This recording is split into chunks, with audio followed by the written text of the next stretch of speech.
안녕하세요. 저는 34살이고 서울 사는 여자입니다. 평소에 라디오 대신 이렇게 사연 채널 자주 듣고 있어요. 제가 최근에 파혼을 했거든요. 그래서 사연을 쓰게 되었습니다.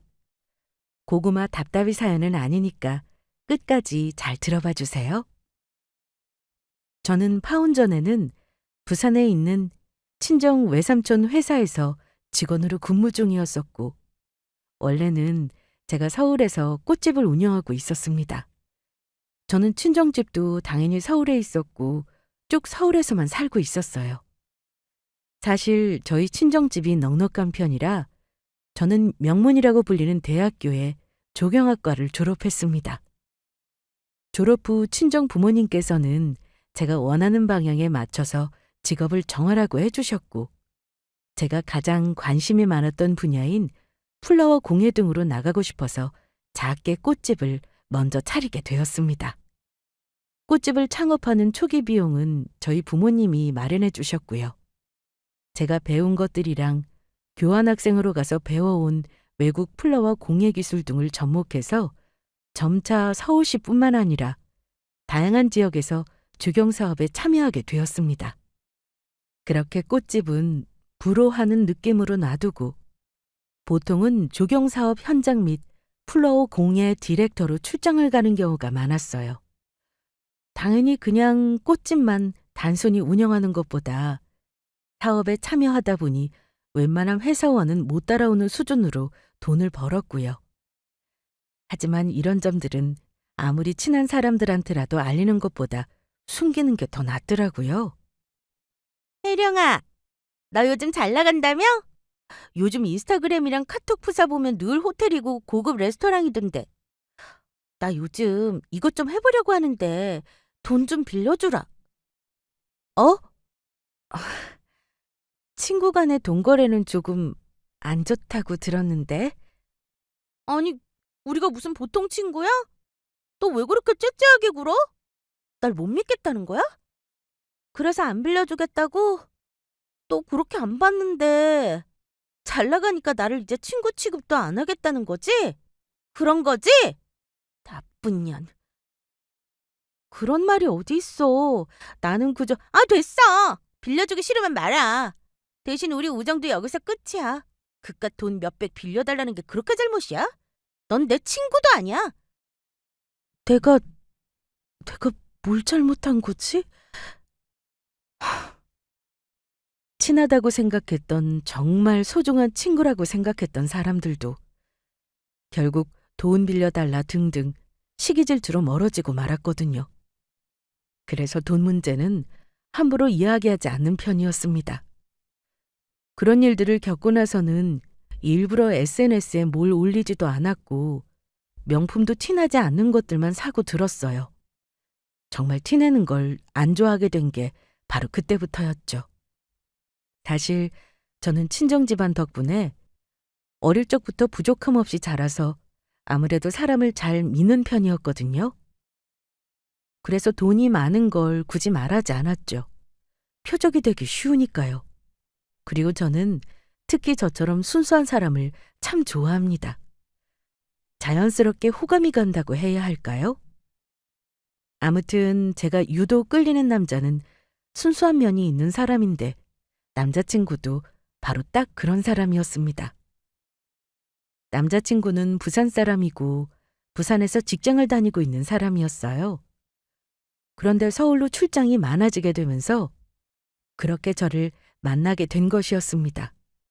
저는 평소 소개팅이나 선보는 걸로 연애를 시작하는 건 아무래도 너무 어색해서 딱 질색이었거든요. 연애도 식물과 꽃이 피어나는 것처럼 자연스럽게 만나는 걸 추구했습니다. 제 남자친구는 영업부 사람이었고 거래처에 선물과 함께 꽃을 선물할 일이 많았습니다. 자꾸 저희 꽃집에 와서 꽃을 사서 가는데 순수하게 꽃을 고르는 모습에 빠졌다고 해야 되겠네요. 어서 오세요. 요즘 들어 부쩍 자주 오시네요. 꽃 선물할 일이 많으신가 봐요. 이 근처 회사 다니시는 거 맞죠? 아, 네네. 제가 영업을 하다 보니까 거래처에 선물이랑 꽃으로 드리면 사무실이 화사해지고 참 좋아들 하시더라고요. 저도 꽃을 좋아해서요. 여기 꽃집이 마침 가까워서 자주 오게 되었네요. 알아봐 주셔서 감사합니다. 오늘은 어떤 꽃으로 드릴까요? 매번 다른 꽃을 사가길 원하시던데. 이거 어떠세요? 이건 프리지아인데 노란색이 참 아름답지 않나요? 어이, 그러게요. 너무 색이 개나리처럼 화사하고 아름답네요. 사무실에 드리면 엄청 좋아할 것 같아요. 이걸로 할게요. 늘 추천 잘해주셔서 감사합니다. 저는 그런 남자친구가 참 착하고 순수해 보였습니다. 그래서 제가 먼저 남자친구한테 관심을 가졌었고요. 정식으로 남자친구와 만나기 전에는 남자친구가 회사를 원래 부산에서 다니는지도 몰랐답니다. 저는 당연히 남자친구가 서울에 살면서 서울에 위치한 회사를 다니는 줄만 알았죠. 그런데 부산에 회사가 있는지는 정말 몰랐네. 내가 만나자고 고백하고 나서 바로 말해줬잖아. 그런데도 내가 괜찮다고 해서 놀랐지? 완전 토끼처럼 눈 동그랗게 돼서 얼마나 기왔는지 몰라. 아, 나는 서울에 잠깐 출장 오는 거니까. 서울에서 이렇게 꽃집 파는 혜령이 너랑 만나려면 아무래도 거리가 있으니까 먼저 말해야 된다고 생각해서 그랬어. 나한테 마음이 없었던 건 아니지? 내가 뜬금없이 고백해서 떼어놓으려고 거짓말한 건 아니냐 이 말이야. 아이, 무슨 그런 말도 안 되는 소리를 해. 사실 내가 혜령이 널 먼저 좋아했는 걸 나야 어차피 다시 부산으로 돌아가야 하니까 그래서 고백을 못하고 있었던 거고. 이렇게 혜령이 네가 나한테 용기 내줘서 우리가 지금 얼마나 행복한데. 안 그래? 앞으로 내가 더 잘해줄게. 당연하지. 기대할 거야? 그런데 원래 남녀가 사랑에 빠지면 물불 할 것 없이 그냥 아무것도 안 보인다고 하잖아요.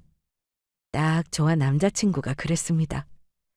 제가 혼자 속으로 끙끙 앓다가 제가 먼저 남자친구에게 만나자고 고백했거든요. 아무래도 남자친구가 저한테 관심이 많은 것 같긴 한데 고백을 안 하니까 혹시 유부남인가? 뭐 이런 생각까지 했었죠. 그러다가 결국 빨리 물어보고 아니면 마음을 정리해야겠다 싶어서 고백까지 하게 되었던 거고요. 제 눈에는 남자친구가 마치 아이같이 순수한 눈으로 거래처들한테 선물할 곳에 맞춰서 꽃을 유심히 보고 열심히 고르는 모습이 참 맑고 순수해 보였거든요. 요즘에 그런 사람 잘 없으니까요. 제가 남자친구의 그런 모습을 자꾸 보다 보니까 저도 모르게 빠져들었고요. 아, 그리고 제 남자친구가 약간 아이돌처럼 잘생긴 얼굴이긴 합니다. 그런데 그게 다였는데 그때는 미처 몰랐죠. 남자친구는 외모가 되니까 회사에서도 영업부에 넣었던 건데 사실 남자친구 자체의 영업 능력이 좋은 건 아닌 것 같더라고요. 어찌 되었든 뭐 그게 중요한가요? 제 마음에 쏙 드는 사람이 바로 이 사람이었는걸요. 그렇게 저의 속사포 고백으로 인해 남자친구와 그날부터 바로 사귀게 되었습니다. 남자친구가 원래 부산에서 근무하는 찐 부산 토박이인 걸 알고도 놀라기는 했지만 그런 문제는 전혀 저희의 사랑에 큰 장애물이 될 수는 없었거든요. 그렇게 남자친구는 서울 출장이 끝난 3개월 후에 바로 부산으로 내려가게 되었습니다. 그래서 평일에는 남자친구를 못 보고 겨우 주말에만 보게 되니까 오히려 저와 남자친구는 더욱 불타올랐어요. 서로 더 보고 싶어 하고 평일에는 각자의 일을 하느라 바쁜 와중에도 예쁘고 다정한 말들로 서로를 살뜰히 챙겼습니다. 혜령아, 밥은 잘 챙겨 먹었어? 아까 찾아보니까 서울은 미세먼지도 심하고 오후에 비도 온다고 하는데 우산 챙겼어? 역시 센스쟁이라니까? 당연히 챙겼지. 어제 내일 비 온다고 우산 챙기려고 말해줘 놓고서는 덕분에 챙겼어. 고마워. 밥 챙겨 먹어. 아, 그랬지? 참. 그냥 난 늘 혜령이 생각뿐이야. 평일이 왜 이렇게 긴 걸까? 얼른 우리 혜령이 보게 주말이 되면 좋겠다. 내 말이 바로 그 말이야. 평일을 4일, 주말을 3일 하면 안 되나? 조금 덜 벌어도 되니까. 진짜 그렇게 되면 좋겠어. 아, 보고 싶어서 앞으로 3일을 어떻게 더 참지? 그러게 말이야. 우리 아무래도 같이 살아야겠다. 그치? 어? 내 생각이랑 완전 통했네? 그럼 얼른 프로포즈 하란 말이야. 알겠어, 알겠어. 혜령이한테 예쁜 꽃이랑 반지 준비해서 프로포즈 해야겠다. 기대해도 좋아? 세상에서 제일 행복한 여자로 만들어줄게. 오, 나 진짜 기대해도 돼? 정말 기대한다. 결국 남자친구가 돌아오는 주말에 바로 프로포즈를 해주었고, 그렇게 저희는 빠르게 결혼을 약속하게 되었습니다. 그때가 저와 남자친구가 만난 지 1년도 안 되었으니까 빠르긴 했죠. 우선 양가의 허락을 받기 위해서 양가 부모님을 뵙기 시작했습니다. 저희가 결혼을 서두른 건 아무래도 저희가 멀리 장거리를 하면서 더욱 불타올랐던 것도 있었지만, 저도 30대 초반이었고 남자친구도 저보다 2살 연상이라서 둘 다 결혼 정년기였던 것도 한몫했다고 생각해요. 순수하고 큰 욕심이 없어 보였던 제 남자친구에게는 초반부터 그냥 저도 나사가 풀린 사람처럼 저희 친정 집안이 부유하다는 것에 대해서 이미 다 많이 이야기를 했습니다. 그랬으니 아마 예비시댁 식구들도 저희 친정 집안이 부유하다는 걸 알고 계실 거라고 생각했고요. 그래서인지 예비 시어머니를 처음 뵈었을 때 저희 친정 집안에 대해서 크게 뭘 묻지도 않으셨습니다. 그냥 그저 저한테 상냥하고 친절하게 잘 대해 주셔서 정말 걱정과 다르게 아주 무난하게 흘러갔습니다. 어머, 우리 재구한테 이야기 많이 들었어요. 혜령, 어쩜 이름도 이렇게 이쁜지. 앞으로 잘 부탁해요. 아, 네, 어머님. 말씀 편하게 하세요. 이제 한 식구 될 건데요. 그럼 그럴까? 어쩜 이렇게 혜령이는 싹싹하고 밝니? 웃는 것도 참 예쁘고 꽃 다루는 일을 한다고 했지? 정말 낭만적이다. 네, 어머님. 안 그래도 어머니께 드리려고 꽃다발 만들어 왔는데 마음에 드실지 모르겠어요. 받아주세요. 아이고, 뭘 이런 걸 다. 너무 화사하고 아름답구나. 혜령아, 정말 고맙다. 우리 재구랑 같이 잘 살아야 한다. 네, 절 좋게 봐주셔서 감사해요. 앞으로 저도 잘하겠습니다. 저희 친정 집안에도 제가 남자친구보다 저희 집안이 더 잘 사는 편이라는 것을 미리 말해둔 상태였어요. 그래서 서로 불편하지 않게 해달라고 미리 부탁을 했었고요.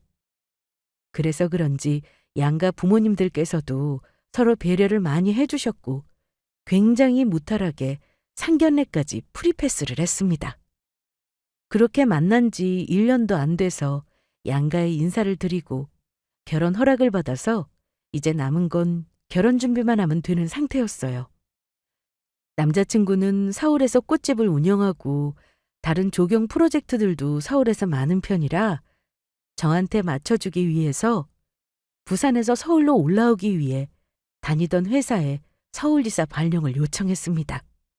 하지만 회사에서 발령은 어렵다는 답변을 받게 되었죠.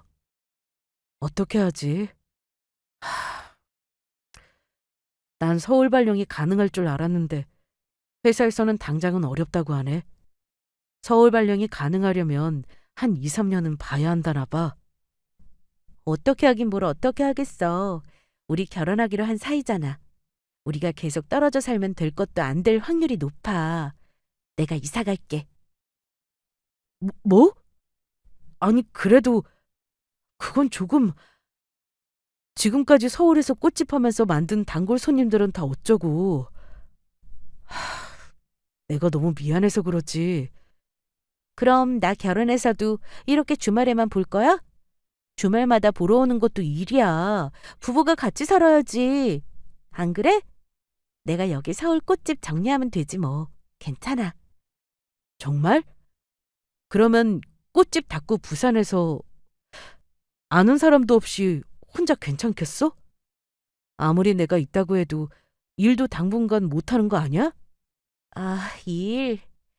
그런 거라면 걱정하지 마. 친정 외삼촌네 회사가 부산에 있긴 하거든. 가면 인사도 드리고 그 회사에서 잠깐 일해도 되고 해서 너무 걱정 마. 미안해하지도 말고. 나한테는 같이 함께하는 시간이 더 중요하다고. 그래야 우리 결혼 준비도 순탄하게 할 수 있지. 와, 너무 좋다. 친정 외삼촌 회사가 또 부산에 있구나. 그래, 그런 거면 문제 없겠다. 회사 다니면서 서서히 부산에서도 혜령이가 네가 꽃집 하기 좋은 곳 찾아서 천천히 꽃집 다시 부산에서 오픈하자. 어때? 그럴 생각이야. 어쩜 우리는 이렇게 잘 통하지? 그러니까 우리가 결혼을 약속할 수 있었던 거 아니겠어? 난 진짜 전생에 무슨 복을 타고난 걸까? 우리 혜령이 같은 사람을 아내로 맞이하게 되고 이제 진짜 얼마 안 남았네, 우리 결혼. 아직은 우리 결혼을 위해서 준비해야 될 게 많아. 긴장 계속 늦추지 말라고. 일단 스튜디오 드레스 메이크업은 했고 식장 했고 혼수랑 신혼집 알아봐야지. 그래, 그래. 아, 벌써 설렌다. 혜령이랑 부산에서 살 생각하니까. 그 소식을 듣고 저는 남자친구와 떨어져 살면서 신혼을 보내기가 싫었거든요. 그래서 결국 제가 서울에서 운영하던 꽃집을 내놓고 직접 부산으로 가겠다고 선언했습니다. 그렇게 부산에서 신혼을 즐기다가 차차 부산에서 꽃집을 다시 차려도 늦지 않겠다는 생각이었거든요. 하지만 그렇게 행복할 줄만 알았던 저희의 결혼은 아이러니하게도 남자친구가 회사에서 승진을 하게 되면서 흔들리기 시작했습니다.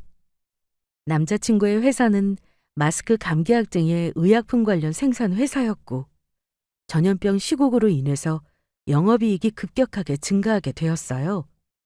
그래서 회사 직원 대부분이 승진을 하게 되었습니다.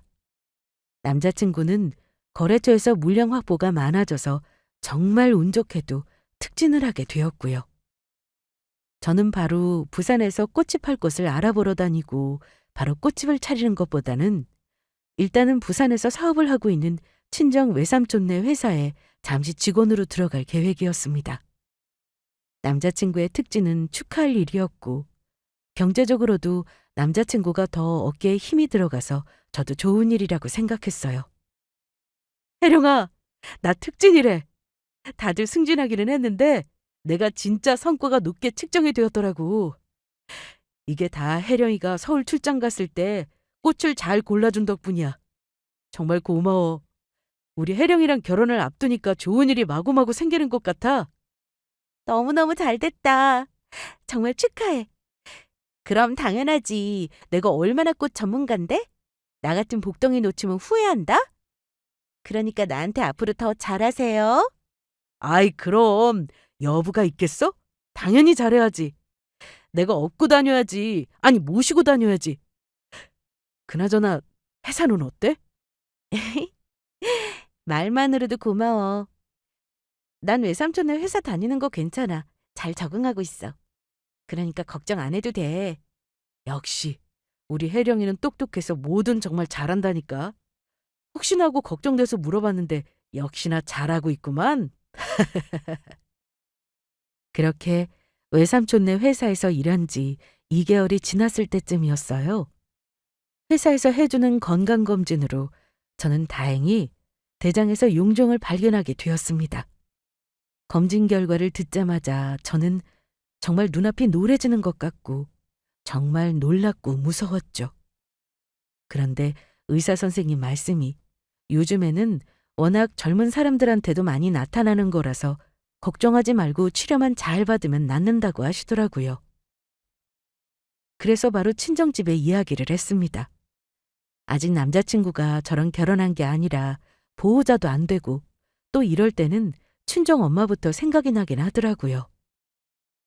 엄마, 나 병원이야. 외삼촌네 회사에 다니면서 건강검진을 받았는데 글쎄 내 대장이 용종이 있다고 하더라고. 너무 놀라지는 마, 엄마. 치료받으면 나을 수 있대. 아이고, 이게 무슨 일이니? 우리 혜령이가 많이 놀랐겠네. 남자친구는 옆에 있고? 아니, 아직. 내가 병원에서 검진받는 건 아는데 이런 결과를 들은 줄은 아직 몰라. 그냥 이런 검진 결과를 들으니까 남자친구보다 엄마 생각이 먼저 나는 거 있지. 그래서 엄마한테 바로 전화했어. 요즘 이 용종 때문에 젊은 사람들도 많이 온대. 너무 걱정 마. 응? 그럼 잘 전화했어. 엄마한테 해야지. 혜령아, 엄마가 병원 2인실 얻어줄 테니까 얼른 입원하고 치료받아. 결혼 앞두고 있는데 얼른 치료받아야지. 2인실? 아, 꼭 안 그래도 되는데. 너 엄마가 부산까지 쫓아가는 거 보고 싶어서 그래? 엄마가 걱정돼서 그러잖아. 1인실은 심심할까 봐 2인실로 하려는 건데. 1인실로 잡아줄까? 아니야, 엄마. 고마워. 역시 우리 엄마가 최고야. 나 수술 잘 받고 금방 회복할게. 그래. 남자친구가 옆에서 잘 돌봐주겠지만 이참에 엄마가 한번 내려갈까? 아휴, 엄마 바쁘잖아. 그리고 부산 멀어. 오지 마요. 비행기 타고 가면 1시간이잖아. 엄마가 한번 갈게. 치료 잘 받고 있어? 알겠지? 하여간. 알겠어. 엄마도 참. 그렇게 할게. 엄마 보고 싶다. 얼른 와. 그렇게 저희 친정엄마가 잡아주신 2인 병실에서 치료받고 쉬고 있었습니다. 남자친구한테도 당연히 그 다음에 바로 전화를 걸어서 상황을 이야기했고요. 남자친구는 외군 중이어서 바로 저한테 달려올 수 없는 상황이어서 대신 예비 시어머니한테 이야기해놓겠다고 하더라고요. 저는 뭐하러 그러냐고 괜찮다고 했는데 결국 남자친구가 예비 시어머니한테 제 상황을 이야기했나 봅니다. 제 병실로 예비 시어머니가 쫓아와서는 제 예상과 다르게 갑자기 평소와 태도가 달라지시더니 제 속을 뒤집기 시작했어요. 아니, 병실을 무슨 2인실로 잡냐? 돈이 썩어나니? 참나, 우리 아들은 회사에서 승진해서 밖에서 고생하고 있는데 혜령이 너는 팔자 좋게 여기서 쉬고 있고 말이야. 아주 다시 봤다, 다시 봤어. 아, 이 병실은 저희 친정엄마가 잡아주신 거예요.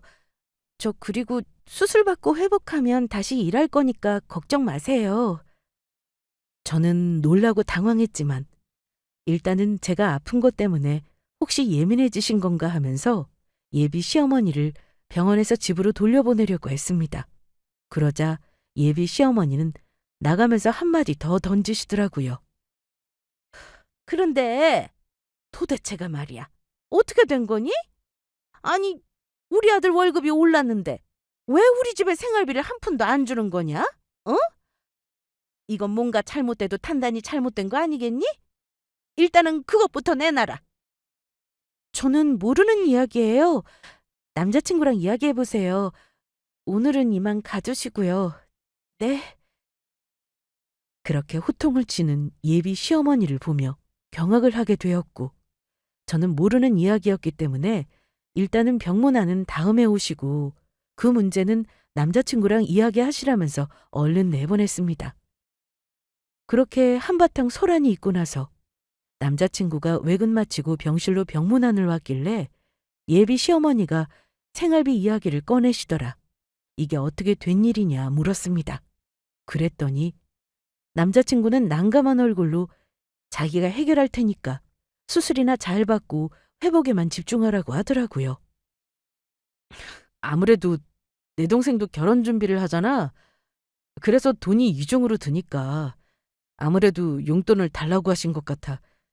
내가 계속 드려왔었는데 혜령이 너한테까지 가서 그러시는 줄은 몰랐네. 정말 미안. 이럴 줄 알았으면 우리 엄마한테 너 병원에 입원했다는 얘기를 하는 게 아니었는데.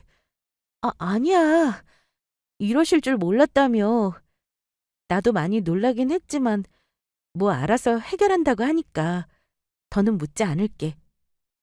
그래, 동생도 결혼 준비하는 중이라고 했지? 돈 많이 들 텐데. 그래서 그러셨구나.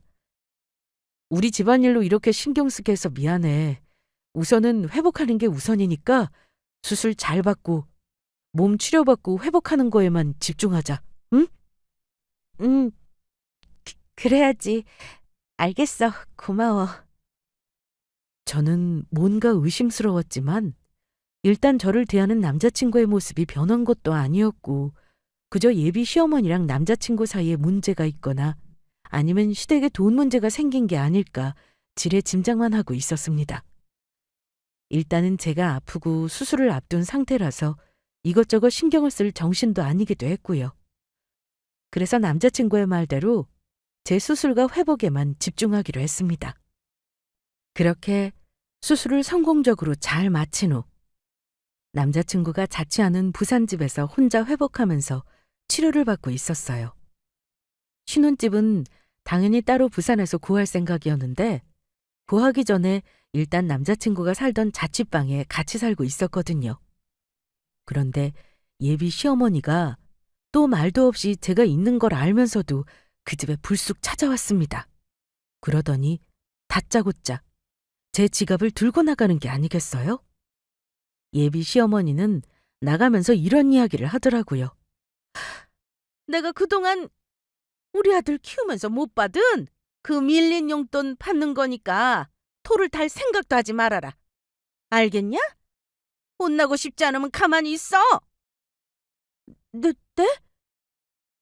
그게 무슨... 용돈 이야기는 남자친구랑 이야기하라고 말씀드렸잖아요.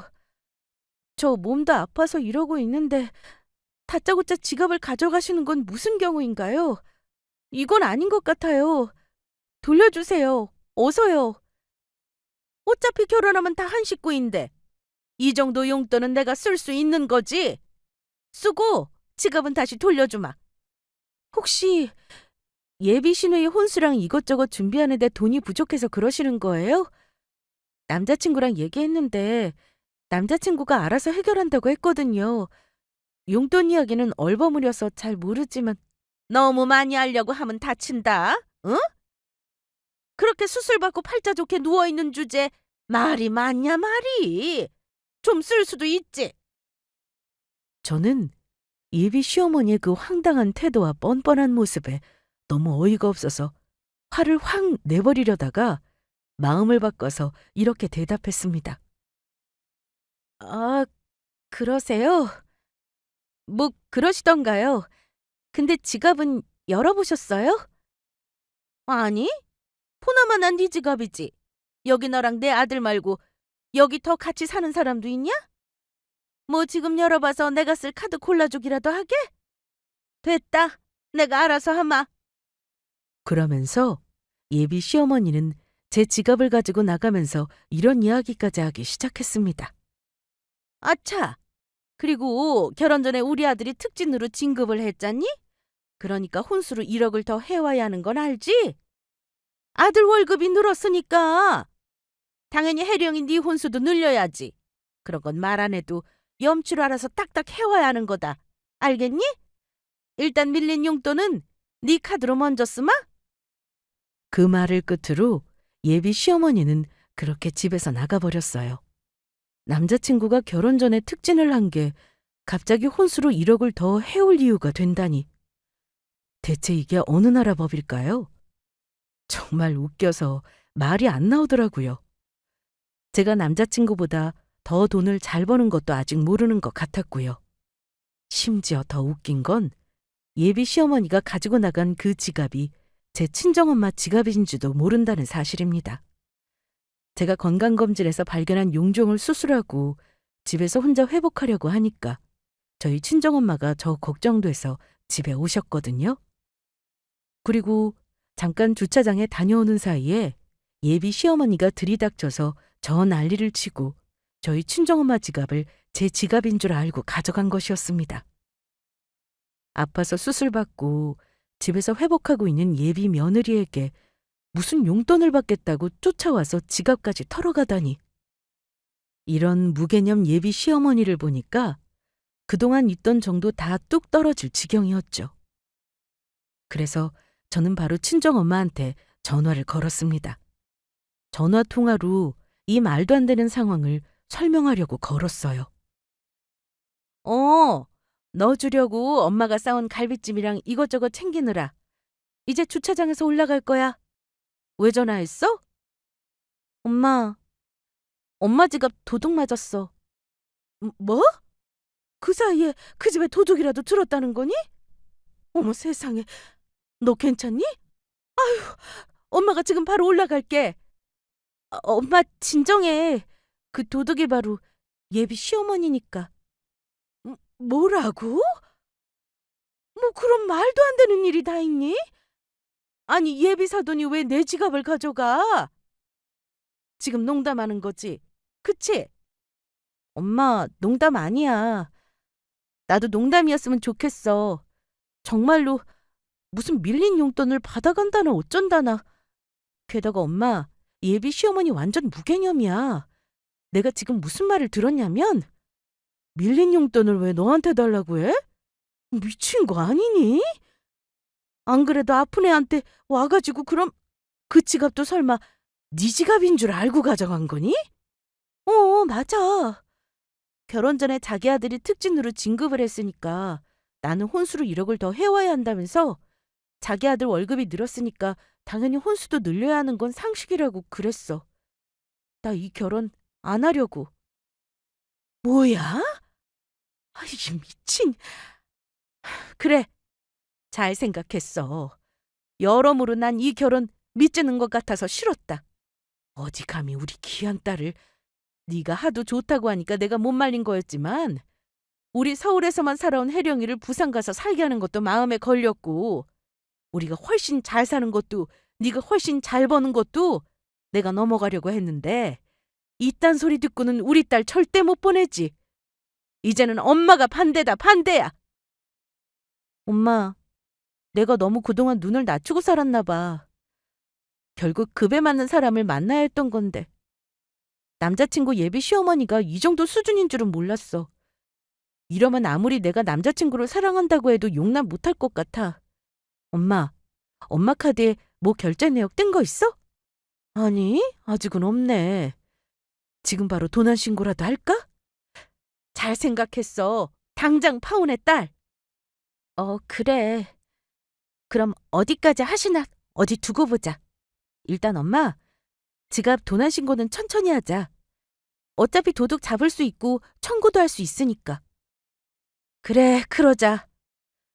엄마 이제 주차장에서 올라갈게. 그럼 파혼할 거니까 우리 혜령이 짐부터 포장이사 불러야겠다. 올라가서 짐 싸는 거 도와줄게. 거기 가만히 있어. 그렇게 저희 친정엄마랑 저는 파혼할 생각으로 제 짐을 하나둘 싸기 시작했습니다. 그 사이 예비 시어머니는 이것저것 많이도 쇼핑을 했더라고요. 그런데 내역들을 보니까 결혼 준비 중인 예비 시누이의 옷과 가구 등을 산 것 같았습니다. 그것도 제 눈앞에서 훔쳐간 저희 친정엄마 카드로요. 그런데 짐을 열심히 싸고 있는데 슬슬 남자친구가 올 시간이 되었더라고요. 그래서 저는 일단 싸고 있던 짐을 창고로 옮기고 친정엄마한테 먼저 내려가서 기다려달라고 했습니다. 그렇게 저는 혼자 집에서 남자친구가 퇴근해서 오기만을 기다리면서 예비 시어머니의 무개념 행동에 대해 기가 차서 아무래도 파혼을 해야겠다. 뭐 이렇게 말해야지 하면서 나름 어떻게 말할지 고민을 하고 있었어요. 그런데 남자친구가 현관문을 열고 들어오려는 순간 저는 화장실에 있었습니다. 그런데 남자친구가 통화하며 들어오고 있었고 자연스럽게도 그 통화 내용을 듣고야 말았어요. 물론 남자친구는 제가 화장실에 있는지 몰랐습니다. 예비 시어머니와 통화하는 내용을 듣고 저는 그제야 남자친구가 예비 시어머니, 예비 시누이와 완전히 뼛속까지 한통속이라는 걸 알게 되고 말았어요. 아, 엄마. 내가 혜령이 돈에 바로 손을 대는 건 힘드니까 차라리 내가 진작에 혜령이 지갑을 강제로라도 가져가라고 했잖아. 그래서 제 결혼 준비 자금으로 잘 쓰고 있고 이미 지금 쓰고 있지. 그나저나 이래도 되나 모르겠다. 아유, 많이 긁기는 했는데. 혜령이네 집안에 돈 많다니까. 내가 얘기했잖아. 그 제2 결혼식장 예약도 아예 혜령이 카드로 해버려. 알겠지? 남자친구는 오히려 한술 더 떠서 예비 신우의 결혼식장까지 제 카드로 긁으라고 하는 게 아니겠어요? 와, 진짜 저는 그 순간 너무 화가 나서 당장이라도 뛰쳐나가서 남편의 뺨을 갈기고 싶었지만 눈물을 머금고 꾹 참았어요. 곧바로 남자친구가 예비 시누이와 예비 시어머니랑 저녁을 먹겠다며 나가는 소리가 들렸으니까요. 저는 남자친구가 집을 나간 것을 확인하고는 곧바로 떨리는 목소리로 친정엄마한테 전화를 걸었습니다. 엄마, 안 되겠어. 남자친구도 예비 시어머니랑 예비 시누이랑 다 같은 한 통석이었어. 지금 당장 엄마 지갑 도난 신고해버리자. 안 되겠다. 진짜 본때를 보여줘야겠어. 내 앞에서 무릎 꿇고 싹싹 빌게 만들어버릴 거야. 뭐? 그 년놈들이 다 한 통속이었다고? 이런 망할 집안을 봤나? 우리 혜령이한테 감히? 내가 지금 당장 올라갈 테니까 짐 다 챙겨놔. 다 실어서 서울집에 옮겨놓자. 알겠어요. 지금 바로 창고에서 꺼낼게. 친정엄마가 올라오셔서 같이 짐을 가지고 내려가서 주차장에 있는 친정엄마 차에 제 짐을 싣는데 참 많은 생각이 오가더라고요. 그렇게 저는 친정엄마랑 같이 곧바로 서울 친정집으로 올라가려고 했습니다.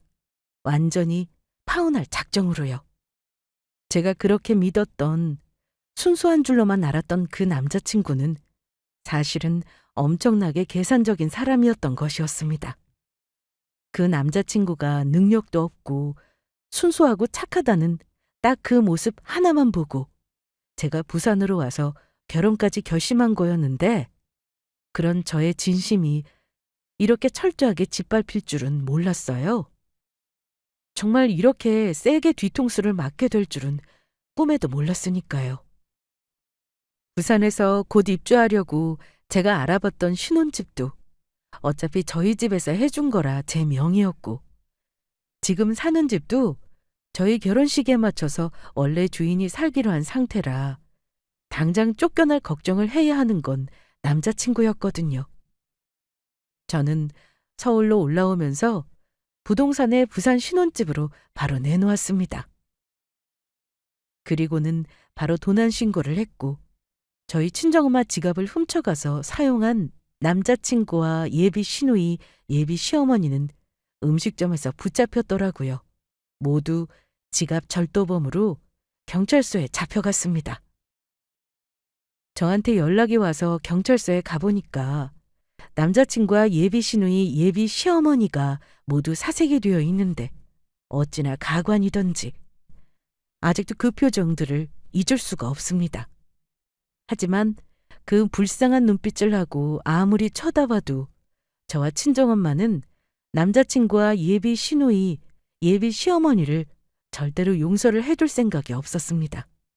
그래서 바로 단호하게 말했어요. 절대 선처는 없습니다.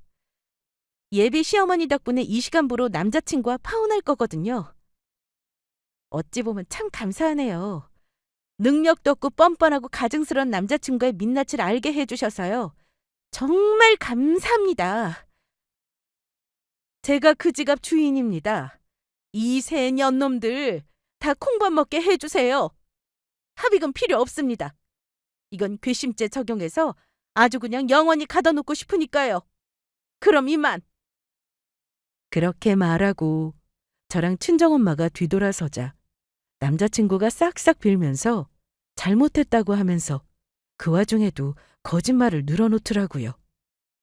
정말 뻔뻔하고 가증스러웠습니다. 혜령아, 갑자기 차갑게 왜 그래? 나는 우리 엄마랑 내 동생이 이렇게 혜령이 네 돈을 쓴지도 몰랐어. 어?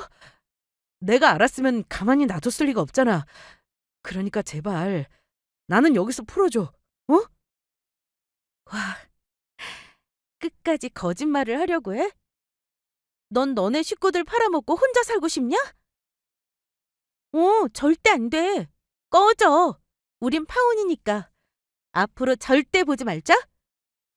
이봐, 아직 상황이 파악이 잘 안 되나 본데? 자네 어머니가 훔쳐간 지갑은 내 지갑일세. 당연히 주인도 없는 내 지갑을 훔쳐가서 마음대로 카드를 꺼냈었으니 법으로 처벌받아야 하지 않겠어? 자네 어머니 손버릇이 아주 나쁘던데 간방 가셔야 뒤탈이 없겠지? 안 그런가?